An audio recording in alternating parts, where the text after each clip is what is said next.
قطر ایک چھوٹی سی ماہی گیروں کی بستی سے دنیا کی امیر ترین ریاست تک کا شاندار سفر۔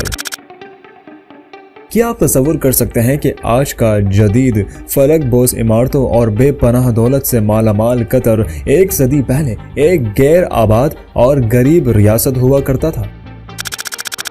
یہی وہ کہانی ہے جو قطر کو دنیا کی دیگر خلیجی ریاستوں سے ممتاز کرتی ہے۔ یہ ایک چھوٹے سے جزیرہ نما ملک کی کہانی ہے جو موتی جمع کرنے والوں اور ماہی گیروں کے گزر بسر سے عالمی معیشت کے سب سے امیر ترین ملکوں کی صف میں شامل ہوا۔ آئیے آج کی ویڈیو میں قطر کی ترقی کی اصل کہانی آپ کے ساتھ شیئر کرتے ہیں۔ انفو ٹرینڈ ٹی وی کے تمام دیکھنے والوں کو السلام علیکم۔ دوستو، 1920 کی دہائی میں قطر کی زیادہ تر آبادی ماہی گیری اور موتی جمع کرنے پر انحصار کرتی تھی۔ خلیج کے پانیوں سے نکالے جانے والے قدرتی موتی قطر کی معیشت کی ریڑھ کی ہڈی تھے، لیکن جاپانیوں نے جب مصنوعی موتیوں کی فارمنگ کا آغاز کیا تو قطری معیشت زوال پذیر ہو گئی۔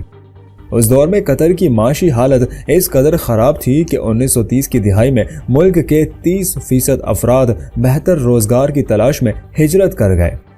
1950 تک یہاں صرف 24,000 کے قریب افراد رہ گئے تھے۔ 1939 میں تیل کی دریافت، معیشت کا پہلا معجزہ۔ 1939 میں دخان کے علاقے میں تیل کے وسیع ذخائر ملے، لیکن دوسری جنگ عظیم کے باعث تیل کی برآمدات 1949 تک تعطل کا شکار رہی۔ جب برآمدات کا آغاز ہوا تو قطر میں اقتصادی ترقی کا ایک نیا دور شروع ہوا۔ تیل کی صنعت نے نہ صرف معیشت کو مستحکم کیا بلکہ تارکین وطن کی آمد اور جدید انفراسٹرکچر کی تعمیر کے باعث قطر کی آبادی بھی بڑھنے لگی۔ تیل کی دریافت کے بعد قطر نے قدرتی گیس کے دنیا کے سب سے بڑے ذخائر میں سے ایک نارتھ فیلڈ کو 1971 میں دریافت کیا۔ یہ ذخیرہ تقریباً قطر کے نصف رقبے کے برابر ہے اور دنیا کی معلوم گیس کا 10% حصہ اس میں موجود ہے، لیکن اس دولت کو مؤثر طریقے سے استعمال کرنے میں کئی دہائیاں لگیں۔ 1990 کی دہائی میں قطر نے مائع قدرتی گیس یعنی کہ LNG کی برآمدات شروع کی، جو اس کی معیشت کا دوسرا بڑا انقلابی موڑ ثابت ہوا۔ 1995 میں حماد بن خلیفہ الثانی نے ایک غیر معمولی اقدام کرتے ہوئے اپنے والد کو معزول کر دیا اور قطر کی قیادت سنبھالی۔ ان کی حکومت نے قطر کی اقتصادی پالیسیوں میں بڑے پیمانے پر تبدیلیاں کی۔ قدرتی وسائل کو مؤثر طریقے سے استعمال کرتے ہوئے انفراسٹرکچر میں بے پناہ سرمایہ کاری کی گئی۔ 1996 میں پہلی بار قطر نے گیس کی برآمدات جاپان کے لیے کی، جو ایک اہم سنگ میل ثابت ہوا۔ 2000 کے بعد قطر کی معیشت نے دنیا بھر کو حیرت میں ڈال دیا۔ 2003 اور 2004 میں قطر کی GDP 19.2% کی شرح سے بڑھنے لگی، جبکہ 2006 میں یہ شرح 26.2% تک پہنچ گئی۔ قطر کی دولت کا بڑا حصہ اس کی کم آبادی کی وجہ سے زیادہ نمایاں ہوا۔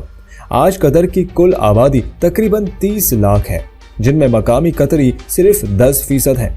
قطر کی فی کس GDP دنیا میں سب سے زیادہ ہے۔ 2021 میں قطر کی فی کس آمدنی تقریباً 93,521 امریکی ڈالر تھے۔